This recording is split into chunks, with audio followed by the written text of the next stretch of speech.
మన ధర్మ గంధాలని మన వ్యవస్థను ఇలా నిలదీసి ప్రశ్నించడానికి. ఏమంటారు మీరు? నేను మంగేష్ మాటలతో పూర్తిగా ఏకీభవిస్తున్నాను. ఒకవేళ వీళ్ళిద్దరికీ సరైన బుద్ధి చెప్పాలంటే అప్పుడు వీళ్ళ కఠినాతి కఠినమైన శిక్ష విధించాల్సిందే.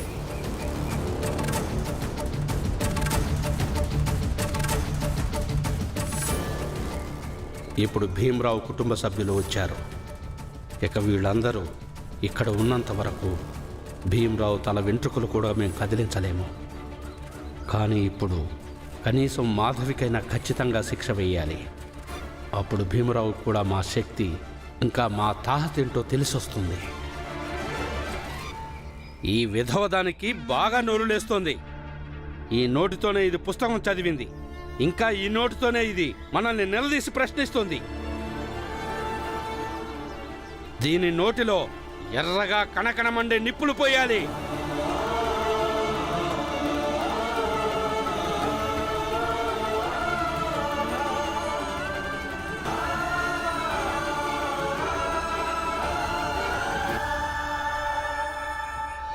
ఇదే సరైన శిక్ష.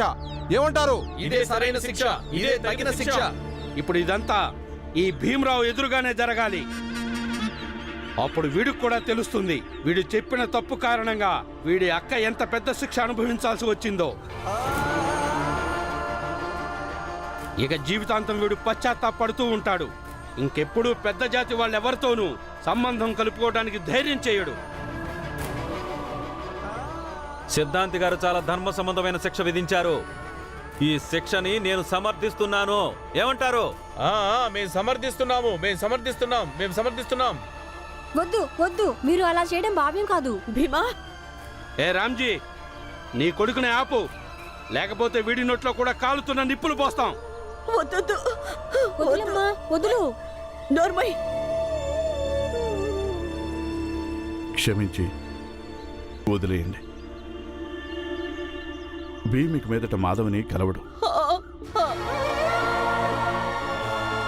తను మీ సమాజంలోని అమ్మాయి, మీ జాతి అమ్మాయి. తనని క్షమించండి. ఈ రోజు నుంచి నేను ఎప్పుడు మాధవి అక్కని కలవను. మీరు మాత్రం మాధవి అక్కని ఏం చెయ్యొద్దు. కానీ ఇది ఏదైతే మహాపాపం చేసిందో దానికి ప్రాయశ్చిత్తం చేసుకొని తీరాలి. వెళ్ళండి, కాలుతున్న నిప్పుల్ని తీసుకురండి. ఇప్పుడే తీసుకొస్తాం. ఏం చేస్తున్నారండి మీరందరూ? అరే, మీరు తన తండ్రి, మీరైనా చెప్పండి వాళ్ళ నాగమని.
అమ్మా వదులు. నువ్వు ఇంటికి పద. నువ్వెక్కడికి వెళ్ళొద్దు. బాబు, భీమా పద. భీమా ఇంటికి పద. పద, నా మాట విను. భీమా, భీమ్ భీమాబాయ్ భీమా ముందు వాడిని ఆపండి. భీమాబాయ్ భీమాబాయ్ నువ్వు ఒక పని చెయ్యి. నువ్వు పిల్లల్ని తీసుకుని పురంజన్ వెళ్ళిపో. కానీ- ఇక్కడ పరిస్థితి ఏమీ బాగోలేదు. నేను వెళ్ళి భీమ్ తీసుకుని వస్తాను. లేదు, నేను కూడా ఏం ఉంటాను. చెప్తున్నానో అది మాత్రం చెయ్యి. వెళ్ళండి. మీరాని కూడా వెంట తీసుకుని వెళ్ళు. వెళ్ళండి. మీరు వెళ్ళండి ఇక్కడ నుంచి. వెళ్ళండి.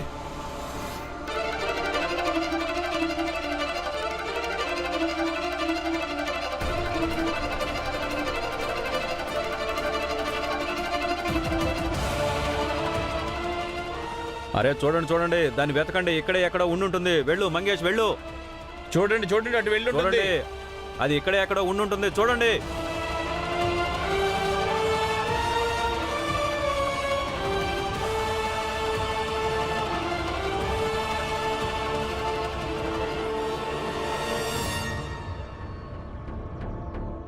అరే ఎటో వెళ్ళిపోయింది. ఒరే తను ఇప్పుడే ఇటువైపు వెళ్ళింది. మాధవి మాధవి మాధవి అక్క, మాధవి అక్క, ఎక్కడున్నావు నువ్వు? మాధవి అక్క ఎటు వెళ్ళింది? ఎటు వెళ్ళిందా? అంతా నీ కారణంగానే జరిగింది. నీ వల్లే ఈ రోజు మా సమాజంలోని విధవ అమ్మాయికి కూడా ఇంత ధైర్యం వచ్చింది. అది మా అందరినీ వ్యతిరేకించి వెళ్ళిపోయింది. వెళ్ళిపోవటం కాదు, పారిపోయింది. నాకు తెలీదు మాధవి అక్కకు ధైర్యం ఎలా వచ్చిందో, కానీ నాకు ఈ విషయం సంతోషంగా ఉంది, తన లోపల ధైర్యం వచ్చినందుకు. కానీ తను నేను పారిపోమనలేదు. నోర్మయ్, ముందు ఆ మాధవ్ని వెతికి దానికి శిక్ష వేస్తాం. ఆ తర్వాత నువ్వు చేసిన వాటన్నిటికీ నీకు శిక్ష వేస్తాం. నిన్ను వదిలిపెట్టాం. పదండి సోదరులారా, ఆ మాధవ్ని వెతుకుదాం. పదండి. భీమ్ బాబు ఇంటికి వెళ్దాం పద. లేదు నాన్న, మాధవి అక్కని వెతకడం చాలా అవసరం. భీమ్ తను భయపడిపోయింది. ఇక్కడే ఎక్కడో ఒక చోట దాక్కుని ఉంటుంది. నువ్వు ఒక పని చెయ్యి. పురంజన్ బాబాయ్ వాళ్ళ ఇంటికి వెళ్ళు. నేను తనను వెతుకుతాను. కానీ నాన్న నేను పరిస్థితిని అర్థం చేసుకో భీమ్. ఇది వాళ్ళ ఆచారాలకు చెందిన విషయం.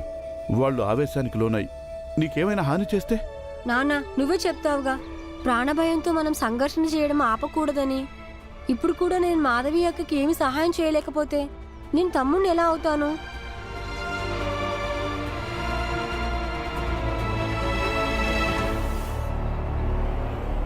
ఒకవేళ తను కాలువ దగ్గరికి వెళ్ళిందేమో. నువ్వు అక్కడికి వెళ్ళు. తెలుసుగా తను ఒకసారి అక్కడికి వెళ్ళి కాలువలో దూకి తన ప్రాణం తీసుకోవడం ప్రయత్నం చేసిందని. కానీ భీమ్ నువ్వు నాన్న నువ్వు వెళ్ళు, నేను ఇక్కడే ఉంటాను. బాబు నువ్వు అక్కడివి. వాళ్ళు చాలా మంది ఉన్నారు. వాళ్ళు ఏమైనా చేస్తే? లేదు నాన్న, నాకేమీ అవదు. నా మీద నమ్మకం ఉంచి వెళ్ళు. ఎందుకంటే వాళ్ళందరూ మాధవియక్కను వెతకడానికి వెళ్ళారు. ఒకవేళ మాధవియక్క దొరికిందంటే అప్పుడు నేను అక్కడ ఉండడం చాలా అవసరం. ఎవరికి తెలుసు, వాళ్ళందరూ కలిసి అక్కకేమైనా హాని చేయవచ్చు. వెళ్ళు.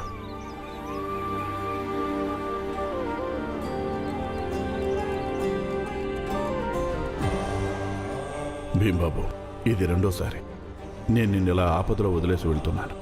కానీ ఇది మొదటిసారి. ఇప్పుడు నాకు నీ ఆత్మవిశ్వాసం మీద పూర్తి నమ్మకం కలుగుతుంది.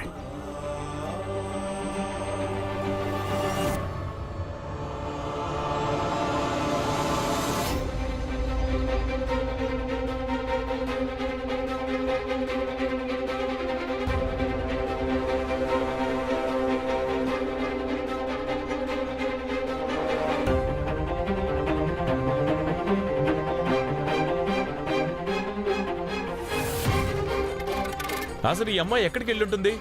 ఇక్కడే ఎక్కడో పొదల్లో దాక్కుని ఉంటుంది. వెళ్ళి వెతకండి దాన్ని. రండి వెళదాం. పదండి.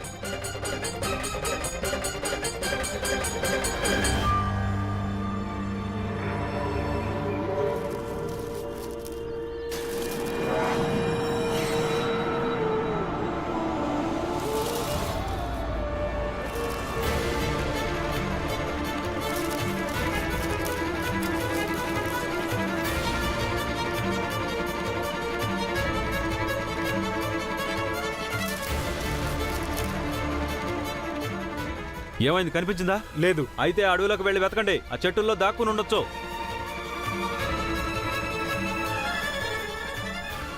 మాధవి అక్క, మాధవి అక్క, మాధవి అక్క, మాధవి అక్క.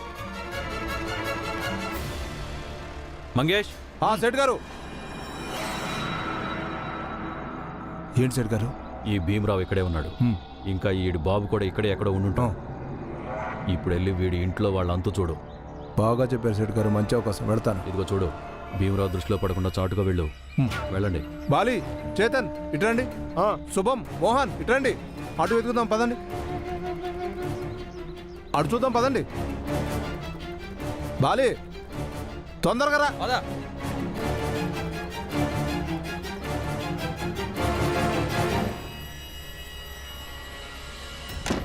కానీ మనం ఇప్పుడు ఎక్కడికి వెళ్తున్నాం వదినా? పురంజన్ వాళ్ళ ఇంటికి. ఆయన చెప్పారు పరిస్థితులు సరిగ్గా లేవు కాబట్టి అక్కడే ఉండడం మంచిదని. పదండి పదండి, తొందరగా పదండి.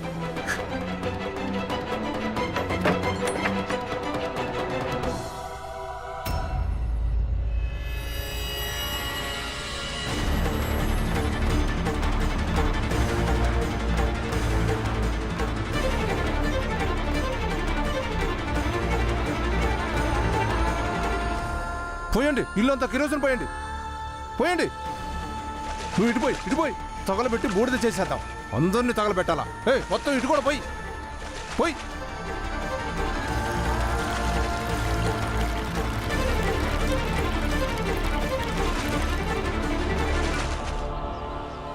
ఆగాకు, ఈ తలుపులు ఎందుకు మూసున్నాయి? చూస్తుంటే మొత్తం అందరు భయపడి పారిపోయినట్టున్నారు. వదిన జాగ్రత్త. అరే అరే, ధ్రువ ఎక్కడ? ధ్రువ ఏడి? వాడు సేటుతో గొడవ పడ్డానికి వెళ్ళాడేమో అమ్మా. వాళ్ళకి పిల్లల ప్రాణాల గురించి భయం. ఎందుకంటే తండ్రులందరూ మీ సేటు గారు అంటే మా మాజీ తండ్రిలాగా అయితే ఉండరుగా. చాలామంది వాళ్ళ కొడుకుల్ని కూతుర్లని పోగొట్టుకుంటామనే భయం ఉంటుంది. అది సరే, నువ్వు వాళ్ళని నీ కుటుంబంలో అనుకుంటావుగా. మరి ఇప్పుడేమైంది? నేను ఎలా ఒక్కడే వదిలేసి వెళ్ళిపోయారు? వాళ్ళు నన్ను వదిలేయలేదు. నిజానికి నేనే కాస్త దూరం వెళ్ళి తప్పించుకొని వచ్చాను. ఎందుకంటే మీ నుంచి భీమ్ ఇంటిని కాపాడటానికి. అంటే నువ్వు మమ్మల్ని ఆపుతావా? నా వల్ల అయినంత వరకు ఆపుతాను. ప్రయత్నించి చూడు. సరే చూద్దాం. కిరోసిన్ పోయండి రా, ఇల్లు మొత్తం పోయండి. వాళ్ళందరి దృష్టిలో ధ్రువ మన జాతివాడైపోయాడు. మనల్ని ద్వేషించే వాళ్ళు ఒకవేళ వాడికి ఏమైనా హాని చేస్తే వాడు ధైర్యస్తుడు, వాడు ఎవరికి భయపడ్డు.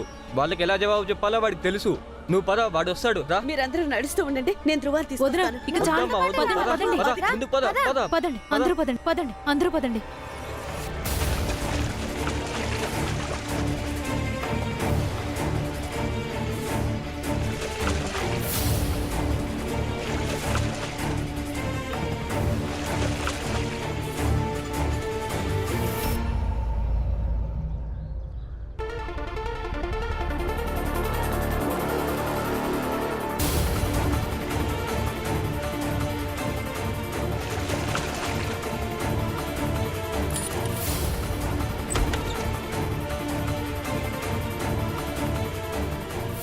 పోయండి రా, ఇవాళ వీడియో అంతు చూడాల్సిందే.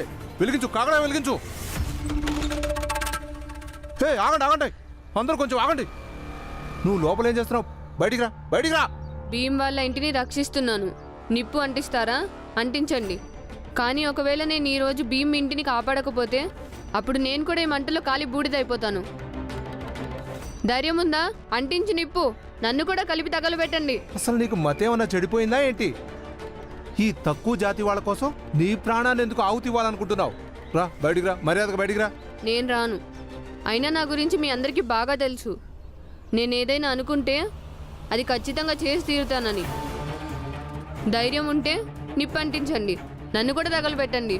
రండి. సోదరులారా, ఇదొక దరిద్రపు ఇల్లు. ఇంట్లో అసలు సామాన్లే ఉండవు. ఖాళీ ఇంటిని తగలబెట్టి ఏమి లాభం? మనం తర్వాత వద్దాం. అందరూ ఉండగానే ఇల్లు మొత్తం తగలబెట్టేద్దాం. పదండి అందరూ, పదండి. పదండి.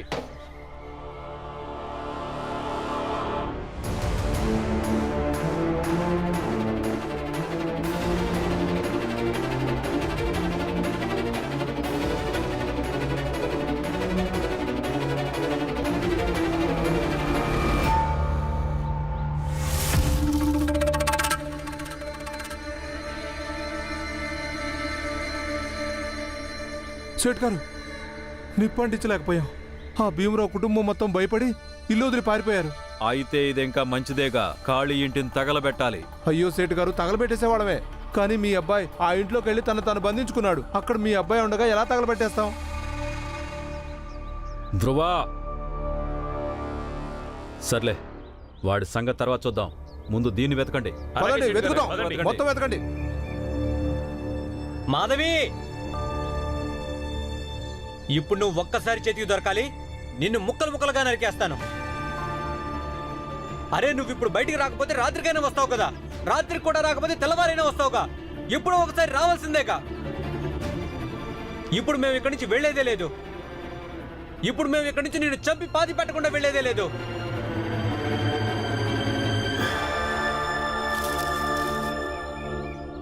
అక్క, నాకు తెలుసు నువ్వు చాలా భయపడిపోయావని, అందుకే కనిపించకుండా దాక్కుంటున్నావు.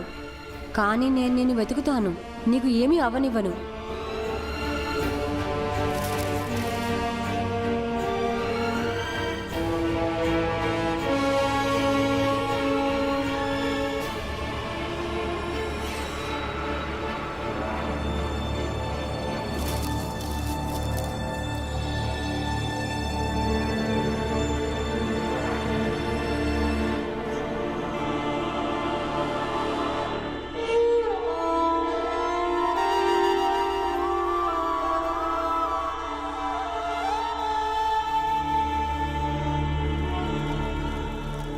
సేట్ గారు, ఇప్పటికే రాత్రి అయిపోయింది.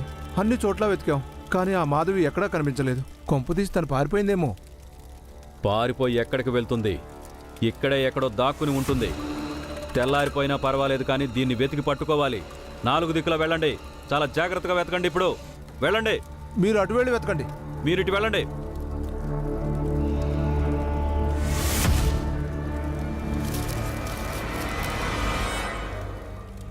మోహన్, ఏదో శబ్దం వచ్చింది కదా, పద వెతుకుదాం.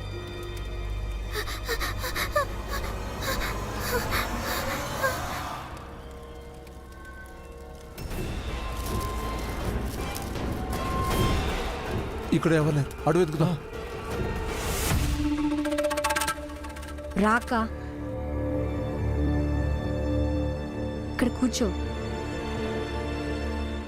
అక్క, ఇంటికి వెళ్ళు. నువ్వు ఇలా ఎంత దూరం అని పరిగెడుతూ ఉంటావు చెప్పక్క. లేదు భీమరావు, ఇప్పుడు నేను తిరిగి ఇంటికి వెళ్ళను. అలాగే ఆ సమాజంలోకి, అక్కడ అందరి ముందు నా నోట్లో మండుతున్న బొగ్గుని వేసి హింసిస్తారు. అయినా అందరూ మౌనంగా ఉంటారు. నేను మా నాన్న అంటుంటే విన్నాను, నేను కానీ దొరికితే చంపేస్తారంట. నేను ఇప్పుడు ఈ సాంప్రదాయాల కోసం నా ప్రాణాన్ని బలివ్వలేను భీమరావు. ఇక నువ్వు మీ ఇంటికి వెళ్ళు. నీ కోసం మీ నాన్న ఉన్నాడు, నీ కుటుంబం ఉంది. కానీ నాకు మాత్రం మా అమ్మ నాన్నలే శత్రువులు. అందుకనే నేను ఇక ఇంటికి వెళ్ళను. అవసరమైతే నేను ఈ ప్రపంచం నుంచి దూరంగా వెళ్ళిపోతాను, కానీ నేను ఆ ఇంటికి మాత్రం తిరిగి వెళ్ళను భీమ్. ఈరోజు నేను నీకు జ్యోతిరావు పూలే, సావిత్రిబాయి పూలేల చరిత్ర చెప్తాను. జ్యోతిరావు పూలే ఇంకా సావిత్రిబాయి పూలేలు పూనాలో వితంతువుల కోసం ఆశ్రమం తెరిచారు. అక్కడ ఈ రోజుకి వితంతువులకి సహాయం చేస్తారు. వాళ్ళకి చదువు సంధ్యలు, తిండి, బట్ట అన్ని వసతులు కల్పిస్తారు. మీకు తెలుసా, దానివల్ల చాలా పెద్ద ఉపకారం జరిగింది. నిస్సహాయులైన ఆడవాళ్ళకి ఆశ్రయం దొరికింది. ఇంకా వాళ్ళందరి జీవితాలు ఇంతకుముందు ఎంతో కష్టంగా నడుస్తుండేవి. ఇప్పుడు కాస్త ప్రశాంతత దొరికింది. ఇప్పుడు అన్నిటికంటే గొప్ప విషయం, అన్ని జాతుల వితంతు స్త్రీలు ఒక చోట కలిసి బ్రతుకుతున్నారు. దీనివల్ల వారి మధ్య ఏదైతే జాతిపరమైన వివక్షత ఉండేదో అది అంతమైపోయింది. నా దగ్గర ఒక ఉపాయం ఉందక్క. చెప్పు. మనం ఇక్కడి నుంచి పారిపోయి పూనా వెళ్ళిపోదాం, సావిత్రిబాయి ఫూలే గారి వితంతు ఆశ్రమం దగ్గరికి. అక్కడ నీకు తిండి, బట్ట, చదువు అన్ని వస్తువులు కల్పిస్తారు. నువ్వు చాలా మంచి మాట చెప్పావు భీమ్, కానీ అక్కడికి ఎలా వెళ్ళాలి నేను? మనమిద్దరం ఏదో ఒక విధంగా ఇక్కడి నుంచి స్టేషన్కి వెళ్ళటానికి ఏదో ఒక ఉపాయం ఆలోచించి తీరాలి. తర్వాత మన ఇద్దరం రైలు ఎక్కి పూనా వెళ్ళిపోవచ్చు. చూడండి చూడండి, ఇక్కడే పొదల్లో దాక్కొని ఉంటుంది. ప్రస్తుతం ఇప్పుడు వీళ్ళ నుంచి తప్పించుకోవాలక్క మనం.